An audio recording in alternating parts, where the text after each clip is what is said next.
Les années 2000 jusqu'à aujourd'hui a été l'âge d'or des films de super-héros. Mais c'est en 2012 qu'aura été l'année qui aura pris un énorme tournant pour les super-héros de la bande dessinée. La saga d'Harry Potter se clôturait et c'était une ouverture pour proposer de nouvelles sagas de blockbusters afin de bien démarrer la décennie. Avengers venait de sortir au cinéma et devient cette année-là le troisième film le plus lucratif du monde en important 1,5 milliard de dollars au box-office mondial. Le succès d'Avengers permet alors à Marvel un véritable départ pour étendre son univers cinématographique. Voyant le succès de Marvel, Warner Bros, qui a le catalogue de héros de DC Comics, décide alors de créer son propre univers cinématographique de super-héros. Un projet était déjà en cours de production, Man of Steel, dont le travail a été donné à Zack Snyder, réalisateur connu pour avoir réalisé 300 et Watchmen. Les producteurs de la Warner Bros voulaient un univers mature, comme celle de la trilogie Dark Knight. Man of Steel était sorti au cinéma et je l'avais adoré. 3 ans après, sorti Batman vs Superman, ce film a été descendu par les critiques.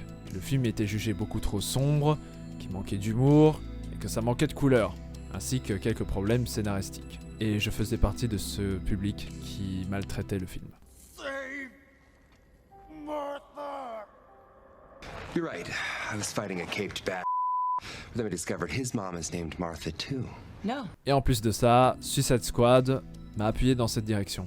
2017, Wonder Woman a été salué par la critique, et la même année sortit Justice League, initialement réalisé par Zack Snyder, mais un drame familial vient chambouler la production. Effectivement, la fille de Zack Snyder venait de se donner la mort.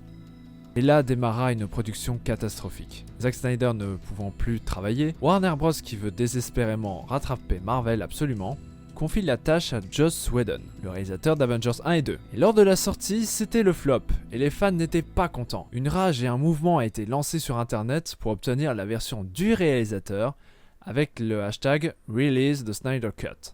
Et Warner Bros a entendu les réclamations. Je n'y croyais pas trop à ce projet. Et pourtant, Internet a gagné. Warner Bros offre ensuite 70 millions de dollars à Zack Snyder pour terminer sa version à lui telle qu'il avait imaginé au tout début, et tout ça sans être payé. 0 balles, nada. J'ai un énorme respect pour cet homme. Mais est-ce que tout ce travail valait vraiment le coup ? Car oui, j'avais quelques doutes, ils avaient peut-être pris un énorme risque d'investir autant d'argent pour peut-être finalement sortir une version pire que celle qui a été diffusée au cinéma. Eh ben, je peux vous dire que j'ai vraiment adoré le film.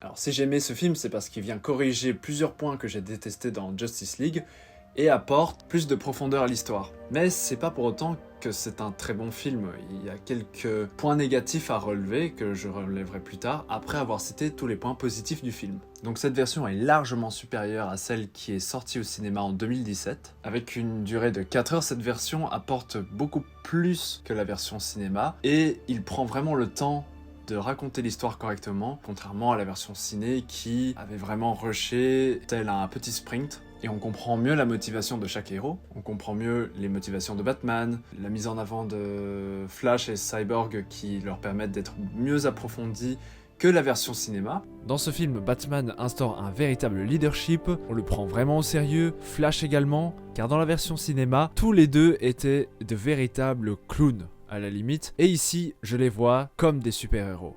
Les scènes coupées en question de Cyborg apportent une énorme profondeur au personnage, et limite c'est Cyborg qui porte le film à lui tout seul. Car oui, dans la version cinéma, Cyborg a été totalement éclipsé par les autres héros et passé totalement au 4e plan. Ici, c'est un personnage tellement important, tellement développé. Flash et Cyborg ont été vraiment des clés indispensables pour la fin de l'histoire, et qu'est-ce que je suis content pour eux. L'humour est plutôt bien dosé, et il n'y a pas de blagues toutes les 5 minutes, bien que Flash a été utilisé en quelque sorte pour jouer le petit comique du groupe. La grosse différence flagrante qu'on peut constater dans cette version de Justice League, c'est la colorimétrie avec des couleurs beaucoup plus ternes, beaucoup plus sombres, comparé à la version de Joss Whedon qui était hyper saturée. Alors je n'ai aucun souci avec les couleurs ternes, et en plus le costume de Superman en noir vient appuyer cette idée de vouloir vraiment affirmer le style de Snyder. Le costume noir vient appuyer la maturité au personnage de Superman. Et ce que j'adore avec le style de Zack Snyder, c'est qu'il arrive à iconiser ses héros et leur donner une aura divine. Car la plupart des héros sont humains de base, et t'en as d'autres qui sont limite des dieux vivants. Et bien qu'on n'arrive pas à s'identifier à eux, ils restent quand même tous attachants. Quand on connaît l'histoire derrière l'assemblage de ce film, on sent que Zack Snyder voulait rendre hommage à sa fille à travers ce film. Et on peut ressentir tout le thème du deuil autour du personnage de Lois. Et c'est quelque chose que j'avais pensé pendant que je visionnais le film. Il y avait des plans d'une beauté tellement épique que j'en avais les frissons à certains moments, avec l'appui d'une bande-son qui est juste exceptionnelle. J'ai adoré la bande originale, qui rappelle aussi un peu le film 300. La BO a vraiment été refaite et il y a eu quelques réutilisations des musiques qu'on adore vraiment. C'est celle de Wonder Woman et les musiques de Man of Steel. J'ai kiffé Man of Steel et du coup, ça m'a rappelé beaucoup de souvenirs.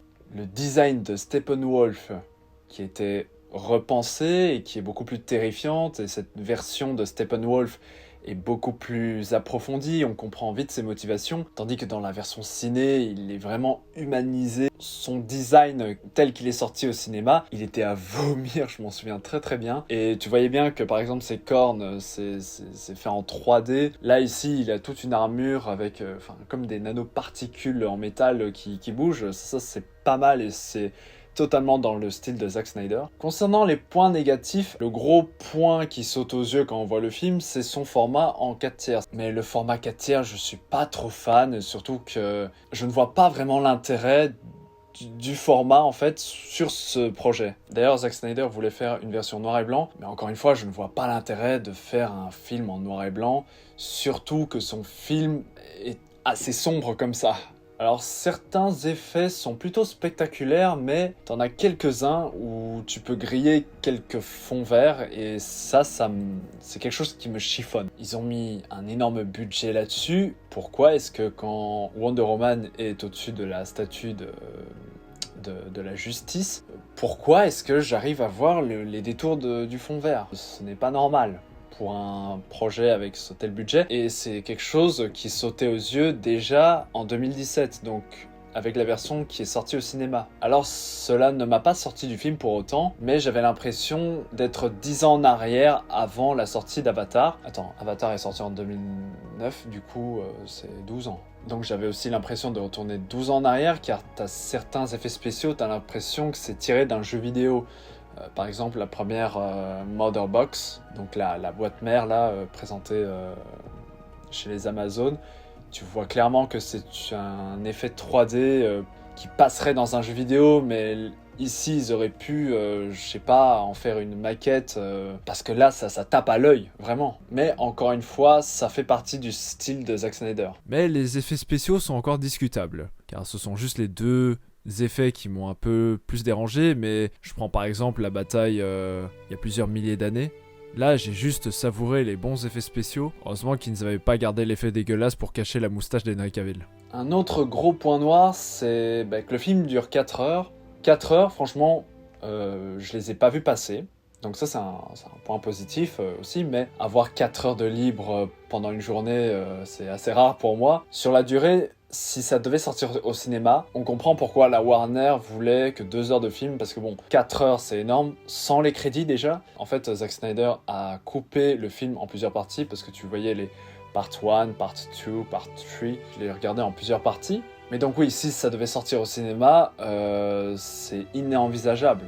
Il n'y a que Le Seigneur des Anneaux version longue ou Avengers Endgame qui peuvent se permettre de mettre autant de temps à leur film. Et franchement, avec tous les éléments que la Warner a demandé à Zack Snyder d'introduire, il y en avait beaucoup trop pour pouvoir tout condenser en 2 heures.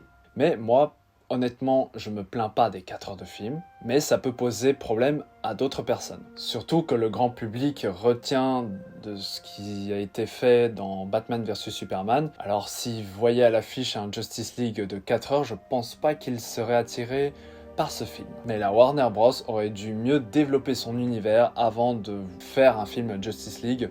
On aurait évité les introductions des 3 héros, donc Flash, Aquaman et Cyborg. Ils auraient dû en fait être beaucoup plus prévoyants et de bien construire leur univers pour qu'il y ait des bases plutôt solides. Et c'est vraiment dommage parce que Justice League a été gâché.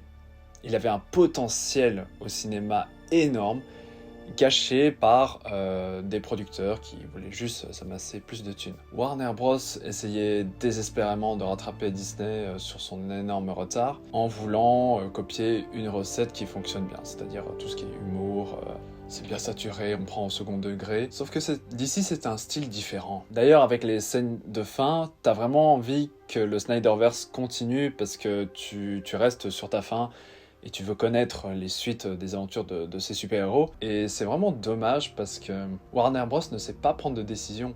Je prends par exemple la version longue de Batman vs Superman parce que oui, il y a une autre version de Batman vs Superman, mais qui est mieux racontée que celle qui est sortie au cinéma. Et là, on la refait encore avec un film qui sort au cinéma et qui est nul à chier, et une director's cut qui marche du tonnerre. Et du coup, tu te retrouves avec deux publics, c'est-à-dire un qui va au cinéma et un qui va regarder chez lui les versions du réalisateur. Les spectateurs sont déjà perdus, ils ne savent pas sur quel univers se reposer. Étant donné que Aquaman, Wonder Woman, Shazam et Birds of Prey sont sortis, on voit un peu la direction qu'ils veulent prendre. Je ne sais pas si Warner Bros va revoir ses plans après les résultats et les critiques acclamées de la Snyder Cut. Et cette version est mieux accueillie par le public et par les fans.